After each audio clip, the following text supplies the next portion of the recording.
Hello tout le monde, j'espère que vous allez bien. Je suis très heureux de vous retrouver aujourd'hui pour une nouvelle vidéo portant sur un nouvel oracle. Alors là qui pour le coup ce ne sera pas un oracle, ça sera un tarot et j'ai décidé d'agrandir cette série et de ne pas parler seulement des oracles mais de parler aussi également du tarot. C'est un tarot que vous avez été nombreux et nombreuses à me demander sur Instagram et sur Facebook lorsque je vous ai demandé quel jeu commander justement pour les reviews du mois de mai. Et celui qui est revenu le plus souvent, c'est celui-ci, c'est le Light Seers Tarot qui est édité aux éditions Arcana Sacra. Voilà, juste ici, Arcana Sacra, et qui est une création de Chris Anne. Alors Chris Anne, elle est graphiste et conseillère en images de marque, et je vais vous faire découvrir ce coffret. Alors vous trouverez dans la description de la vidéo un lien pour vous procurer ce tarot, s'il vous plaît. Si jamais vous avez envie, voilà, vous trouverez un lien. Alors je vous le dis tout de suite, en toute transparence, c'est un lien d'affiliation Amazon, ce qui veut dire que si vous commandez, via ce lien, la chaîne de l'Atelier de l'Invisible recevra quelques petits euros qui nous permettront de continuer à commander justement ces tarots, parce que ce ne sont pas des livraisons en service presse, c'est-à-dire que les jeux qu'on vous présente, ce sont des jeux qu'on achète et non pas qu'on se fait offrir. Voilà. Alors, lorsque vous le recevez, c'est un imposant coffret, ça il faut bien le dire pour le coup, donc c'est un coffret, ma foi, qui est très très bien manufacturé, hein. Vous voyez, c'est vraiment du dur. Ici, on a un fermoir, et c'est un fermoir qui est magnétique. Voilà, et c'est très pratique parce que ce format libre vous permet de le ranger dans votre bibliothèque, et au moins les cartes ne se perdent pas. Alors vous allez voir que, voilà, le coffret est beau, certes. Maintenant, ma question, c'est est-ce que, il est vraiment utile dans sa globalité? À l'intérieur, quand vous l'ouvrez, vous trouvez un livre. Alors, je peux même pas dire un petit livre, on va dire il est petit par le format, mais c'est un livre qui est relativement complet avec quasiment 200 pages. Et à l'intérieur, vous avez les explications de toutes les cartes. On y reviendra en détail un petit peu plus tard, et je voulais juste vous montrer. Voilà, si vous ne connaissiez pas le visage de Chris Anne, voici Chris Anne, je vous la présente, enchantée. Une fois que vous avez retiré justement ce livre, vous avez directement le tarot qui se présente comme ceci. Alors light, ça veut dire lumière, seers, ça veut dire voyant ou prophète, ça dépend de la traduction, et tarot, ça veut dire tarot. Donc si on le traduit en français, puisque celle-ci c'est l'édition française, c'est le tarot du voyant de lumière. Alors pourquoi est-ce que vous avez été nombreux et nombreuses? Parce que ce tarot-là existait en version anglaise. Il a fait un carton, il a très très bien marché. Beaucoup de francophones possédaient ce tarot en version anglaise. Et donc du coup, lorsqu'il est sorti en version française, ça a été un événement. Et vous allez voir, effectivement, il est vraiment très joli. Alors juste ici, vous avez, à mon sens, la phrase clé qui résume tout ce tarot, toute cette création. Je vais plutôt parler de création plutôt que de tarot, et je vais vous dire pourquoi. Parce que pour prendre le pouls, le sens d'un jeu, il faut se plonger dans l'univers auquel il appartient, et non pas seulement de la créatrice ou du créateur justement du jeu. Et l'univers de Chris Anne, c'est un univers qui nous permet, grâce à son support, de partir à la conquête, à la découverte, à la recherche, à la quête d'identification, on va dire ça comme ça, de notre part d'ombre pour nous amener à notre part de lumière. C'est une invitation au voyage entre ombre et lumière, avec des cartes qui sont toutes dans la lignée du tarot de Rider-Waite-Smith. Et donc du coup, vous allez voir, si vous connaissez déjà ce tarot, donc qui n'est pas le tarot de Marseille, qui est un tarot différent, même si vous allez y retrouver des ressemblances, vous allez, ne pas être décontenancé. Donc il y aura simplement à regarder si les dessins sont des dessins, des illustrations qui vous plaisent pour le coup. Donc ce petit livre, alors on va regarder, avant de regarder le tarot, on va regarder un petit peu ce qui se trouve dans le livre. Donc dans le livre, qui ma foi je dois dire est très bien fait, hein, il est richement illustré, on retrouve toutes les cartes, et vous voyez par exemple sur chaque carte, alors on va prendre la première, vous avez les concepts clés, vous avez la vision de la carte, et puis vous avez le message de la carte. Alors ce qui sont des choses différentes, puisque dans les concepts clés, vous avez ce qu'on appelle, ce que Chris Anne appelle la vision de lumière et la vision d'ombre. La vision de lumière, c'est lorsque la carte est à l'endroit, et la vision d'ombre, c'est lorsque la carte est à l'envers. Et c'est important parce que ce sont ces concepts clés qui vont vous permettre de faire une utilisation je dirais, divinatoire de ce tarot si vous ne connaissez pas le tarot, le Rider-Waite-Smith. Si vous ne le connaissez pas, eh bien, vous allez vous servir justement de ces deux paragraphes qui sont juste ici. De plus, vous avez des tirages qui vous sont donnés par Chris Hahn et qui vous permettent justement de les reproduire eh bien, à la maison. Alors, il y a une petite chose sur laquelle il faut être clair, même si sur chacune des cartes, vous avez ce qu'on a vu, les concepts clés, rarement il est dit dans le livre que c'est un jeu qui peut servir je dirais, à utilisation divinatoire. C'est évoqué une fois et jamais il n'est écrit le mot guidance. Alors qu'à mon sens, c'est un jeu qui, de par sa conception et surtout de par son explication, eh bien, est un jeu qui est, à mon sens, beaucoup plus fait, en tout cas pour être utilisé dans le cadre de guidance, et il remplit très très bien son rôle parce que les messages sont clairs, précis, compréhensibles et facilement utilisables, et c'est vraiment un bonheur de réaliser des guidances justement avec cet oracle. Alors que le côté divinatoire, à mon sens, ne peut être accessible de manière restreinte que par ces paragraphes qui sont ici, ou que par eh bien, votre connaissance soit du tarot de Marseille, soit du Rider. Voilà, donc ça dépendra de la connaissance que vous avez aujourd'hui. Néanmoins, si vous souhaitez eh bien, apprendre en douceur à utiliser un tarot du type Rider-Waite, eh bien, le Light Seers Tarot, eh bien, ça sera vraiment une belle découverte pour vous. Vraiment sincèrement, moi, le tarot de Marseille, c'était pas mon dada. J'ai découvert le Rider-Waite avec cet oracle, enfin, avec ce tarot-ci pour le coup. Et du coup, je me suis empressé d'aller commander un autre exemplaire qui, lui, je dirais, est fait dans une autre vision qui s'appelle le tarot de Marseille-Waite, qui a été fait par Emmanuel Iger et Alice Laverty. Je vous en parlerai dans une prochaine vidéo, et ces deux-là, lorsque vous les étudiez ensemble, eh bien c'est vraiment pépite de chez pépite pour le coup. Donc, c'est ce que je vous conseille. Donc, si vous souhaitez faire de la guidance, ça sera parfait. Alors, à noter une petite coquille que j'ai relevée ici. Je vous ai expliqué tout à l'heure les visions d'ombre et les visions de lumière. Donc, les visions d'ombre, eh bien, c'est lorsque la carte est dans le bon sens. La vision de lumière, c'est quand elle est dans le sens inversé. Sur cette page ici, la page 20, il doit y avoir une petite, je dirais une petite coquille d'infographie, puisque là, il nous est précisé que la carte numéro 1 est en vision de lumière, sauf que la flèche est en bas, ce qui représente la vision d'ombre. Donc, à mon avis, sur cette image-là, il y a dû y avoir une petite coquille, notamment pour la carte 1, et c'est tout. Et la carte 2 aussi, voilà, la 1 et la 2, à mon avis, voilà, il y a dû avoir une petite coquille, mais c'est pas bien grave. Donc vous voyez, c'est ce que je vous disais, si vous prenez le temps de bien regarder, de bien approfondir, eh bien vous rentrez dans la connaissance du jeu. Ça vous permet même parfois de regarder des coquilles, mais on excuse les coquilles, hein, je veux dire, c'est des livres quasiment 200 pages, c'est un sacré travail, donc je veux dire, les coquilles, c'est très courant. Et le tout, c'est d'avoir de l'adaptabilité et surtout un peu de bon sens et un peu de logique. Et ça passe, et c'est pas la peine d'aller faire un boucan auprès des éditions Arcana Sacra en leur disant « Mon Dieu, vous vous rendez compte, vous vous êtes trompé ». Non, vous savez, des erreurs, ça arrive à tout le monde, c'est pas grave, c'est pas la fin du monde. Maintenant que je vous ai montré ce petit livre, je vais vous montrer à quoi ressemble le jeu. Maintenant, on va venir, voilà, je vais vous le rapprocher un petit peu pour que vous puissiez mieux voir. Donc, c'est tout simple, il vous suffit voilà, de tirer la petite languette et eh bien, vous récupérez la boîte. Alors, c'est une boîte cloche qui est, ma foi, très rigide. C'est vraiment très bien manufacturé. Vous voyez, à l'intérieur, tout a été pensé. Vous avez même une petite phrase. Votre voyage commence, et on pourrait même rajouter eh bien, de l'ombre à la lumière. La petite phrase qui est... voilà, ici à l'intérieur de la boîte du coffret. Le dos des cartes eh bien, se présente comme ceci. Et je vais vous sortir les cartes de la boîte cloche.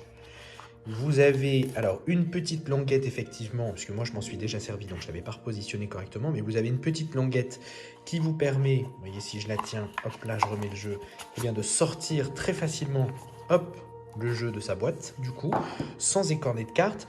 Et je vous les ai triés justement, alors entre eh bien, les arcanes majeures, les 22 arcanes majeures et les arcanes mineures à côté. Là, on va regarder ensemble déjà les cartes. Alors, déjà, vous voyez, c'est des cartes qui sont d'un assez bon format. Au niveau de l'empalmage, c'est plutôt pas mal. Effectivement, par contre, eh bien, lorsque vous avez les 78 cartes en main, ça fait un joli paquet de cartes, mais je dirais c'est pas différent, en tout cas, d'un tarot complet que vous pouvez prendre en main, notamment, par exemple, je pense à celui-ci, celui que je vous présenterai eh bien, dans une autre vidéo. Vous voyez, on est exactement sur quasiment la même taille de carte. Et ça, c'est quelque chose que j'ai pas. Bon, on n'est même pas, oui, on est exactement sur la même taille de carte, que ça soit en largeur ou que ça soit en hauteur, vous voyez. Regardez, les deux sont exactement les mêmes. Donc ça, c'est celui d'Emmanuel Iger, enfin Iger ou Iger, j'espère que j'écorche pas son nom, et d'Alice Laverty. Et celui-ci, donc ça, c'est celui de la vidéo d'aujourd'hui. Donc les cartes, eh bien, regardez un petit peu, elles sont d'une bonne souplesse, pas trop rigide, pas trop souple, exactement comme il le faut. Bon, petite chose, vous voyez, je l'ai déjà manipulé, je l'ai déjà empalmé. C'est un peu... Voilà, elle garde un petit peu la marque, mais à la limite, c'est pas bien grave. Moi, j'aime bien quand les jeux vivent. Vous voyez, j'aime bien quand les jeux vivent, et ça n'a rien à voir avec la créatrice hein, ou le créateur. C'est vraiment, on va dire, une question d'édition pour le coup. Donc, elle glisse assez bien, elle se prenne assez facilement en main. On est sur une finition... j'ai pas su dire si c'était... J'ai l'impression que c'est un brillant, mais vraiment un brillant léger. Bref, et donc... Ces cartes-là, eh bien, elles reprennent la lignée du Rider-Waite. Alors, quand je dis qu'elles prennent la lignée du Rider-Waite, eh bien, si vous connaissez le Rider-Waite, vous savez qu'il y a une inversion de cartes. La force qui est en 8 au lieu de se trouver en 11 et la justice, justement, qui se trouve en 11 au lieu de se trouver en 8. Donc, on retrouve cette inversion-là. Et pour suivre eh bien, la tradition du Rider-Waite, eh bien, on va retrouver, par exemple, la grande prêtresse qui va être à la place de la carte de la papesse par rapport au tarot de Marseille, et on va retrouver eh bien, une carte qui s'appelle le gardien sacré qui va être à la place du pape, et encore dans la version du rider, eh bien, on l'appelle le hiérophante pour le coup. Donc regardez, le fou, donc je vais vous les montrer un peu plus en détail. Le magicien. Alors, effectivement, si vous prenez un tarot de Marseille, vous voyez, le magicien, si... Voilà, regardez, si on prend celui-ci, le magicien, normalement, s'appelle le battleur. Ok. Là, si par exemple, c'est les modifications, vous voyez, la numéro 2, c'est la grande prêtresse, alors que dans le Marseille, par exemple, elle va s'appeler la papesse. Alors, c'est juste des conventions, c'est juste des changements. Après, il y a toute une... On en parlera dans la prochaine vidéo, lorsqu'on fera l'analyse du Rider-Waite, et je vous expliquerai pourquoi, notamment, est-ce qu'il y a eu ces inversions, et pourquoi, voilà, elles peuvent être importantes et donner du sens. Mais en tout cas, voilà, on prend le jeu tel qu'il est, et regardez-moi ces couleurs. Regardez-moi. Regardez, la grande prêtresse, l'impératrice. On a des cartes qui sont très modernes, et on a des cartes qui sont très parlantes en elles-mêmes. C'est-à-dire que si eh bien, vous aimez les oracles, c'est pour ça que celui-ci, je tenais absolument à vous le présenter, parce que pour moi, c'est un tarot, mais c'est un tarot-oracle. Pourquoi? Parce que, eh bien, il a été vraiment imagé en pensant. Vous voyez, vous avez la lune, vous avez la terre, vous avez la fécondité aussi qui se trouve ici. Vous pouvez apprendre justement par la symbolique, et ça, c'est très important. Moi, je sais que j'apprends énormément en décodant les images. D'ailleurs, à l'atelier de l'invisible, c'est ce que je vous apprends, hein, dans un des cours, justement, c'est comment ne pas apprendre ces cartes par cœur, et comment... eh bien, mieux vaut-il les comprendre que les apprendre par cœur. Eh bien, là, ça vous permet, à l'aide justement du petit livret qui est à côté, de pouvoir fixer eh bien, la compréhension de la carte grâce à l'image, et visuellement, eh bien, de pouvoir retrouver le sens de la carte assez facilement. Vous voyez, par exemple, l'empereur. Ce que j'aime dans ce jeu, c'est que ce jeu, tout le monde peut s'y retrouver. On a, je dirais, il n'y a pas comment je pourrais dire, enfin, toutes les ethnies, tout le monde peut s'y retrouver, il est complètement inclusif, et c'est un jeu qui est, à mon sens, qui est très moderne, qui est très 21e siècle, et j'aime cette adaptation sans dénaturer voilà, la lignée du Rider-Waite. Voilà, donc j'aime ça pour le coup, et j'aime ce côté adapté à la guidance. Vous voyez, regardez, hop là, vision d'ombre, vision de lumière pour le coup. Voilà, hop. Et là, vous avez toute une histoire, par exemple, qui est racontée dans le petit livret avec le pendu, notamment avec Odin et le langage des runes. Enfin, c'est très sympa. Et puis, il y a des petites choses, vous voyez, par exemple, la mort, ici, ben moi, elle me fait penser, vous voyez, c'est très actuel. Alors ça, c'est mes références après, mais moi, je sais que j'adore la série Le Mandalorien, et je veux dire, ça me fait penser au Mandalorien. Alors, me demandez pas pourquoi. Donc, du coup, c'est des petits moyens mémotechniques, justement, qui permettent, eh bien, pour moi, de mieux saisir le sens profond de la carte, surtout dans son utilisation guidance, et encore plus, eh bien, si vous découvrez le Rider-Waite grâce à l'un de ces jeux que je vous conseille de compléter dans votre apprentissage avec un autre jeu plus classique. Regardez ces couleurs, c'est juste magnifique. Et moi, je sais que c'est un jeu. Moi, les couleurs m'inspirent énormément et je sais qu'elles me déclenchent énormément d'intuition. Elles m'aident à me concentrer et c'est un jeu qui est fascinant. Vous voyez, par exemple, le soleil, quand vous allez regarder l'explication du soleil dans le livret, eh bien, on vous explique les rayons qui sortent, les rayons qui rentrent, rayonner, les particules de lumière tout autour. Tout a un sens et j'aime ça. J'aime quand les cartes, justement, ont un sens et j'aime quand on sait expliquer. Donc, je trouve ça juste fantastique. Le jugement et le monde. Alors bien sûr, après vous retrouvez, vous avez 22 majeurs et puis vous retrouvez également les 56 mineurs pour avoir notre jeu à 78 cartes complet. Et dans ces mineurs, vous retrouverez bien sûr les bâtons, les coupes, les épées et vous retrouverez, alors non pas les deniers, mais les pentacles dans celui-ci. Et c'est pas bien grave parce que ça a déjà été appelé dans d'autres tarots justement pentacle. Donc c'est pas vraiment un problème pour le coup. Alors, je vous montre un peu. Alors celles-ci, on va pas toutes les faire, mais c'est pour vous montrer, voyez. Alors il faut savoir que dans le tarot, par exemple, quand vous prenez, là on est par exemple sur le page de coupe, donc quand vous êtes dans les cartes coupe, vous êtes dans tout ce qui va être le monde des émotions. Quand vous prenez par exemple les épées, vous êtes dans le monde qu'on va appeler le monde des esprits, enfin le monde de l'esprit, on va appeler ça comme ça. Là vous êtes par exemple dans les bâtons, donc le bâton c'est tout ce qui va concerner l'expérience. Vous avez aussi les pentacles c'est tout ce qui va concerner par exemple la matière, donc ça vous donne déjà des thématiques. Et ensuite vous avez les cartes qui vont de l'As, 2, 3, 4, voilà, qui montent comme ça jusqu'au page, roi, dame, enfin jusqu'au page, la dame, le roi, tout ça. Et ça correspond à des degrés, mais vous verrez, on en parlera un peu plus dans la vidéo de la semaine prochaine. Voilà, regardez-moi ça. Regardez ça, si c'est pas magnifique. Magnifique. Moi, c'est un jeu sur lequel j'ai vraiment eu un énorme coup de cœur. Et c'est le jeu qui m'a permis justement de vraiment de me lancer dans le Rider. Alors, non pas le tarot de Marseille, mais vraiment le Rider. Et c'est le jeu qui m'a fait vraiment tomber en amour, quoi, pour le coup. Voilà. Regardez. Voilà. Donc là, je vous ai montré les cartes. On va reparler un petit peu du petit livret. Vous allez voir pourquoi. Alors, parce que dans le petit livret, Chris Anne, elle ne vous laisse pas comme ça, bien sûr. Chris Anne, comme on l'a vu tout à l'heure, elle vous donne des exemples de tirages. Et, ces tirages, ils sont assez sympas. Alors, pourquoi ils sont assez sympas? Parce que ce sont des tirages qui ont vocation à être des tirages vraiment à utilisation guidance. Alors, il faut un chouïa les adapter parce qu'effectivement, le tirage des connexions profondes, on comprend bien que ça va avec une croyance particulière ou ça va avec une façon, on va dire, de voir l'utilisation des tarots ou des oracles particulières. Je l'ai essayé avec les oracles, ça marche aussi, donc vous pouvez également les reproduire avec les oracles. Si vous êtes quelqu'un qui est en recherche de compréhension de vous-même, en recherche, je dirais, de lumière, voilà, pour examiner vos parts d'ombre, ou sortir de vos parts d'ombre, c'est un jeu qui pourra vous parler à 200%. C'est un jeu qui est ludique, vous pouvez vous contenter de vous tirer une seule carte le matin, ça fonctionne très très bien. C'est très parlant. Rien que ce matin, par exemple, vous voyez, j'ai pris une carte sur les 78, je suis tombé sur la carte du monde, et j'ai pris une carte dans les 78 de celle-ci, je suis également tombé sur la carte du monde. Donc j'ai trouvé ça... je dirais comme une belle synchronicité. C'est un jeu magnifique qui fonctionne bien. Et si vous avez envie de le découvrir, le lien est directement dans la description. Voilà pour la découverte de ce nouveau tarot. J'espère que la vidéo vous aura plu. Alors comme d'habitude, vous connaissez la chanson. Si la vidéo vous a plu, n'hésitez pas à vous abonner. Lâchez un petit pouce bleu, ça fera plaisir à tout le monde.